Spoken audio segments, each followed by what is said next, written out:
Sa inilabas na pahayag ng Department of Energy kahapon, ipinaabot ni Energy Secretary Sharon Garin ang pakikiramay ng kagawaran sa pamilya ng nasawing manggagawa sa naganap na sunog sa Pagbilao Power Station sa Quezon.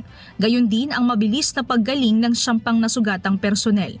Batay sa inisyal na ulat, nagsimula ang sunog sa Unit 3 ng naturang planta noong gabi ng October 31.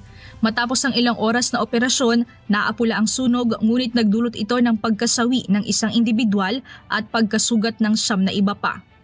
Patuloy namang inaalam ng mga otoridad ang sanhi ng insidente.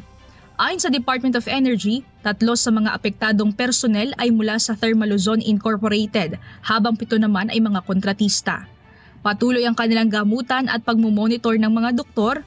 May nakahanda rin anilang plano para mailipat sila sa mga specialized hospital sa Metro Manila kung kinakailangan. Ayon pa sa ahensya, inatasan nila ang Pagbilao Energy Corporation na tiyaking natutugunan ang lahat ng pangangailangan ng mga biktima at ng kanilang pamilya, kabilang na ang komprehensibong tulong medikal, pinansyal at iba pa.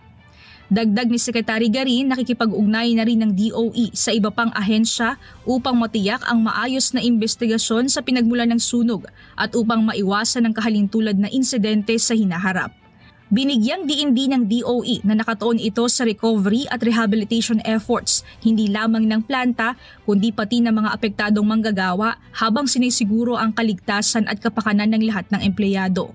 Tiniyak ng kagawaran na magbibigay ito ng opisyal na update sa publiko sa sandaling may makumpirmang bagong impormasyon. Mia Alonso, UNTV News and Rescue. Diyos ang aming sandigan, serbisyo publiko ang aming pinahahalagahan.